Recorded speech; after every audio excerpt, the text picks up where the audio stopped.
বন্ধুরা বাড়িতে চলে এসেছি। এখন আমি এই মা রান্না করেছে আজকে চিকেন চপ।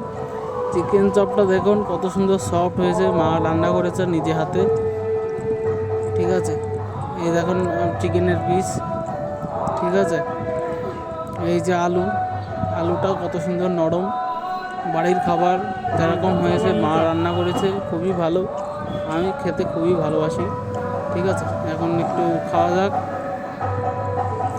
খেয়ে বলছি হ্যাঁ সুন্দর। এটা যেটা খাচ্ছি সেটা হলো মোচা মোচা ছোলা দিয়ে একটা করেছে ভাজা মতো মা।